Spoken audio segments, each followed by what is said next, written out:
Kalau menyampaikan korupsi itu ada dua, saya bilang. Ada korupsi struktural yang melanggar pasal, diancam dengan pidana, didakwa dan dituntut. Karena itu merugikan negara. Tetapi juga ada korupsi kultural. Artinya kalau ingin tahu ahli neraka yang berjalan di atas bumi, lihat itu manusia yang merebut waris. Sebab perebut waris melakukan 3 dosa sekaligus, yaitu dosa mengambil hak saudaranya, dosa memutus tali persaudaraan, dosa menyakiti orang tua. Cukup 1 dosa saja masuk neraka paling dalam, apalagi 3 diambil semuanya. Semoga Allah menjauhkan kita dari perebutan harta waris, dan semoga Allah menjauhkan anak kita dan keturunan kita dari ribut urusan harta waris. Sesuatu yang dianggap legal, tetapi sesungguhnya merugikan negara. Di mana itu letaknya? Letaknya adalah negeri ini masih kuat inefisiensi. Inefisiensi bukan hanya yang dicontohkan oleh Pak Presiden. Kita melakukan pembenahan terhadap seluruh struktur anggaran.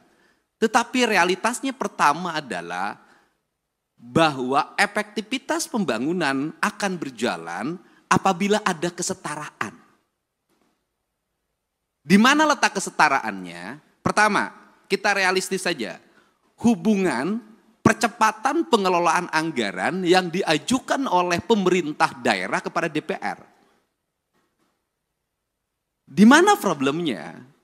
Problemnya adalah bahwa di DPR sendiri itu ada problem anggaran.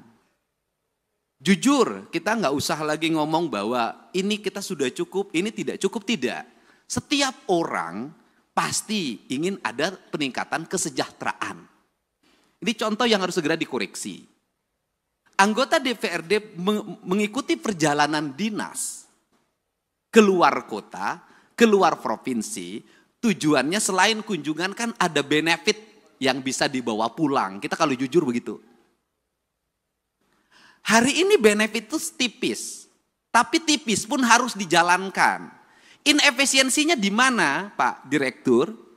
Yang harus ini segera dikerjakan dengan pemerintah adalah 1 anggota DPR berangkat yang mendampinginya 7 orang.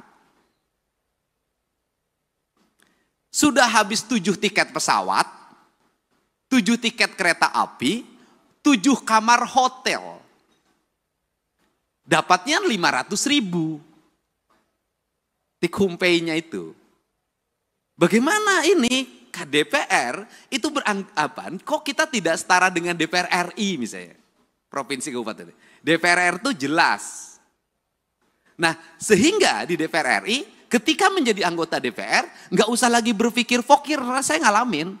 Nggak usah lagi berpikir aspirasi, ngalamin. Karena dari aspek yang kita terima tiap bulan saja sudah cukup. Nah anggota DPRD provinsi dan kabupaten, biaya politiknya sama dengan DPR RI. Tetapi ketika masuk, itu kedudukan keuangannya menjadi jauh berbeda. Karena jauh berbeda, nyarinya itu harus dari perjalanan dinas. Tapi inefisiensi sehingga anggaran DPRD provinsi itu gede banget, tapi masuk ke kantong DPRD-nya kecil banget. Itu kan cerita klasiknya begini. Untuk itu, forum ini saya minta ke Pak Direktur Pencegahan di KPK segera dirumuskan agar kedudukan keuangan ini menjadi setara. Untuk apa? Maka akan ada penurunan anggaran DPR. Sudah turun anggarannya, take home pay-nya menjadi besar. Sehingga uangnya ini akan bermanfaat untuk percepatan pembangunan. Dibanding seperti sekarang, jadi bolak-balik cerita bahwa tidak boleh meminta fokir dalam bentuk arah yang bersifat kepentingan individual. Iya, di forum KPK, di pembahasan tetap ada.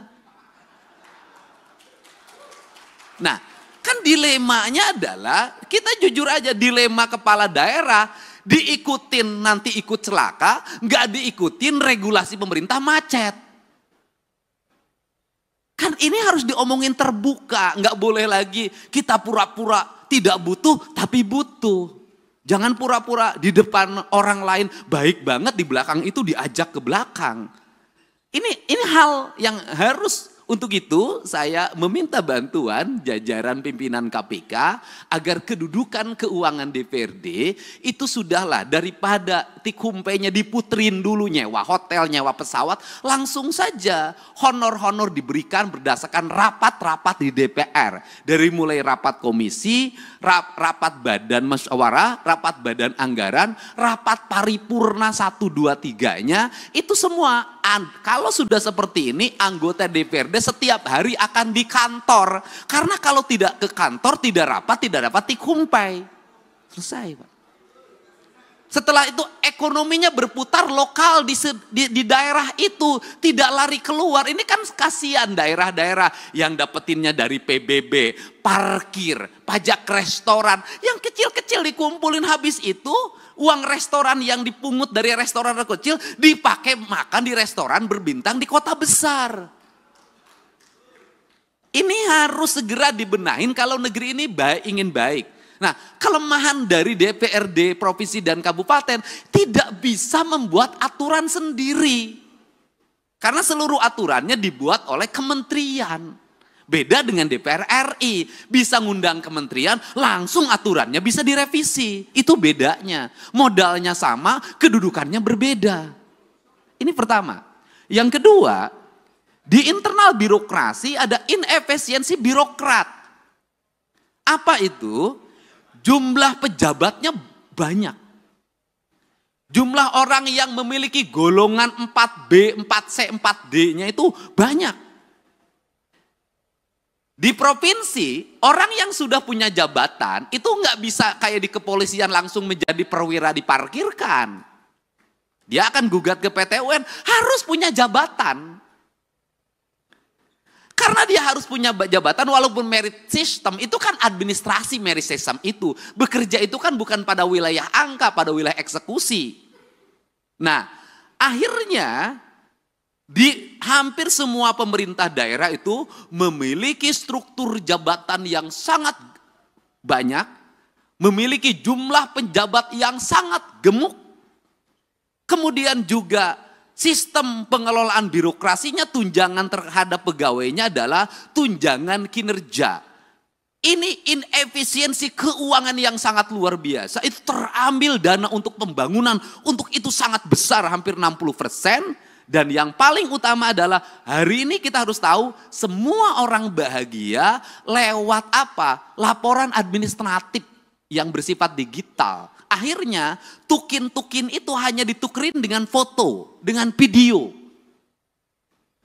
Tukin dengan foto dan video yang tidak berbasis praktis dan kebutuhan publik itu memiliki dampak yang luas terhadap rendahnya layanan birokrasi. Nah, kalau bicara rendahnya layanan birokrasi, apa sih yang dituntut oleh masyarakat terhadap pejabat publik? Ceritanya itu tidak panjang mereka itu. Satu, mereka pasti bercerita pengen punya jalan yang baik. Dua, pasti pengen punya cerita, punya layanan kesehatan yang memadai. Semakin dipilih oleh rakyat, maka rakyat ingin selalu free. Free puskesmas, free rumah sakit. Kemudian free sekolah, semua free. Seluruh free ini juga mohon maaf tidak berbanding terbalik dengan perilaku publik. Satu sisi negara mengeluarkan uang sedemikian besar untuk layanan publik, tapi publik juga tidak punya kesadaran untuk membangun postur dirinya. Saya berikan contoh, negara memberikan layanan terhadap layanan pendidikan free dari SD sampai SMA, terutama di sekolah pemerintah. Free. Tetapi di sisi lain, anak-anak sekolah kita uang jajannya 25.000 sampai 30.000. Tidak berbanding terbalik antara apa? Peningkatan ekonomi rakyat dengan beban belanja pemerintah yang tinggi. Akhirnya beban pemerintah belanja yang tinggi, rakyatnya juga tidak berikan edukasi untuk melakukan efisiensi dalam hidupnya. Akibatnya laju pertumbuhan ekonominya rendah dan konsumtif. Nah, hari ini tuntutan negara itu hanya mengarah pada pejabat negara. Selalu katakan ganti pemerintah, ganti gubernur, ganti bupati. Kalau menurut saya, dalam analisis saya, rakyatnya juga harus diganti. Enggak bisa, Pak. Model pendekatan warga seperti hari ini, apalagi model pendekatan media sosial yang saya jalani dan saya lihat, gak bisa jadi pemimpinnya kalau tidak memiliki tangan besi. Publiknya juga harus diedukasi. Bukan hanya pejabat publiknya, bukan hanya anggota DPR-nya, publiknya harus diedukasi. Saya berikan contoh, misalnya pelaporan ke KPK. Saya sampaikan ke Pak Direktur, apakah murni didasarkan pada orang yang konsen pada pada korupsi? Tidak. Kebanyakan orang yang tidak terpuaskan kalah tender, lapor KPK. Kalau menang nggak lapor. Anaknya tidak diterima di SMA negeri. Pakai kata belece, langsung besoknya bongkar korupsi kepala sekolah. Nah, hari ini saya sampaikan ke Pak Direktur, korupsi bisa terjadi di desa. Kenapa? Setiap hari kepala desa didatangin orang yang mengaku ormas, orang yang mengaku LSM, orang yang mengaku wartawan. Itu sekali datang 10 orang, cepet itu dikasihnya. 1 juta tuh kepala desa sehari. Kemudian di kabupaten kalau bupati wali kotanya nggak tahan, pasti banyak orang yang mengaku A, mengaku B, itu melakukan tekanan dan nyari salah. Kemudian setelah itu dia bergaining, dapat jatah di kerjasama A, kerjasama B, kerjasama C. Nah, ini yang jadi problem adalah Pak Direktur, gubernurnya punya daya tahan, misalnya para bupatinya punya daya tahan, tapi kepala SKPD-nya itu belum tentu punya daya tahan. Kenapa? Gubernur enak, SKPD-nya tinggi Pak, jauh jaraknya ke masyarakat. Kalau bupati wali kota itu dekat ke tetangganya, didatengin tiap hari pusing, akhirnya dilayanin.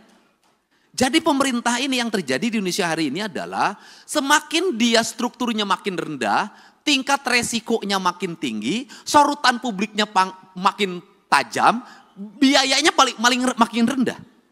Sehingga ini problem yang harus segera dibenahi. Untuk itu, terakhir, apa sih sebenarnya solusi dari ini semua untuk membalik branding publik kemudian agar terarah? Tidak ada jalan lain bagi pemerintah untuk memanfaatkan platform media sosial secara terbuka. Kalau saya nantang-nantangan aja, sudah saja APBD kita di YouTube kan, di TikTok kan, di IG kan, sampaikan detail itu anggaran secara terbuka, kasih gelondongannya, mereka suruh baca sendiri, karena dengan itulah sesungguhnya brand atau trust kepercayaan akan tumbuh. Karena orang Indonesia itu punya tradisi, semakin diceritakan, semakin dijelaskan, maka dia semakin tidak peduli, semakin ditutupi, semakin penasaran. Dan orang Indonesia itu seneng penasaran. Semakin ditutupi, itu semakin penasaran, semakin diintip. Jadi kalau pintunya dibuka nggak berani masuk orang Indonesia. Tapi kalau pintunya dibuka dikit orang Indonesia tuh seneng masuk karena ini penasarannya. Jadi itu, cuman yang terakhir dibalik itu semua juga bahwa seluruh keterbukaan harus diimbangi juga dengan tingkat kesejahteraan aparatur dengan baik di luar ASN. Justru menurut saya yang berat dihadapi itu adalah para politisi. Standarisasinya tidak ada, tuntutan publiknya kuat, resikonya tinggi. ASN itu ada standarnya, politisi itu nggak ada standarnya. Ini problem. Politisi itu nggak bisa membedakan mana gaji, mana operasional. Kenapa? Karena gaji dan tunjangannya adalah operasional. Itu problem. Nah, itu bagaimana solusinya Pak Direktur? Solusinya begini saja menurut saya. Daripada operasional digabungkan, dianggap sebagai tunjangan bagi para pejabat negara, lebih baik dikasih float. Dari total APBD yang dimiliki, berapa plot yang disiapkan oleh pemerintah dalam bentuk nilai, misalnya gubernur itu misalnya taruhlah 5 miliar atau 10 miliar, yang itu bisa didisposisi untuk menyelesaikan problem-problem sosial secara langsung, agar dia bisa eksekusi. Kenapa? Kalau saya barangkali bisa turun eksekusi wajar lah. Kenapa? Karena saya punya platform media sosial yang memiliki nilai. Tapi kan tidak semua para gubernur punya.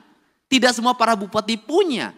Ketika mengeksekusi ke lapangan, ada banjir, bendungannya harus diambil alih hari ini, alat beratnya harus diturunkan, sembakonya harus dikeluarkan. Kepala daerah yang taat asas terhadap anggaran tidak akan bisa berbuat apa-apa. Kenapa? Belum dibahas. Belum ada pengajuannya. Nah, dia harus bergerak nyari kemana. Tidak semua daerah kaya. Tidak semua daerah punya perusahaan yang digerakkan bayar CSR-nya. Banyak yang pas-pasan. Dia nyaris mati karena tidak punya langkah eksekusi yang bersifat benar menurut negara. Ini yang mesti saya katakan, harus ada platform yang bisa dikeluarkan oleh pemerintah yang itu darurat dan diaudit secara baik oleh BPK dan BPKP serta bisa dipertanggungjawabkan. Sehingga apa? Kepala daerah itu bisa tampil menyelesaikan masalah. Kenapa kepala daerah jarang turun? Kalau turun itu tuntutannya banyak. Kalau nengok banjir nggak cukup di banjir. Sembakonya, penanganan mesinnya, segala macam. Nah, kepala daerah yang tidak siap dengan fiskal tunai itu nggak mungkin. Yang kemarin aja belum balik apa harus keluar lagi, kan itu loh. Nah, ini fakta-fakta yang mesti didiskusikan bersama karena tugas pencegahan adalah mencegah seluruh aparat pemerintah untuk tidak berbuat yang bersifat koruptif dengan cara membuat ruang fiskal agar para kepala daerah memiliki kecukupan fiskal untuk menyelesaikan setiap problem publik yang terjadi. Barangkali itu pengantar dari saya, semoga pertemuan ini menjadi pengantar dan pencerahan. Dan kita menginginkan tidak ada satupun orang yang menjadi pejabat negara ingin dipanggil oleh direktur penyidikan. Tidak ada. Semuanya ingin diundang oleh direktur pencegahan. Enaknya direktur pencegahan tuh bisa senyum-senyum, bisa pegang-pegang, bisa peluk-peluk. Kalau Pak Ujang direktur penyidikan nggak akan sebaik ini. Bismillahirrahmanirrahim. Assalamualaikum warahmatullahi wabarakatuh. Oke teman-teman, alhamdulillah ya tadi kita sudah mendengarkan pidato dari Kang Deddy Mulyadi ya teman-teman. Begitu khusyuk ya teman-teman, alhamdulillah. Dan tadi pun ya Bu Yaya sedikit memberikan penjelasan tentang hak waris. Beda dengan sekarang yang lagi viral, yaitu itu mah bukan hak waris tapi tanah negara ya teman-teman. Jadi ya harus kepada pemiliknya ya teman-teman. Kalau hak waris dibagi-bagi, kalau itu harus kepada pemiliknya. Oke teman-teman, itu dia video kali ini. Terima kasih, semoga ada manfaatnya. Assalamualaikum warahmatullahi wabarakatuh.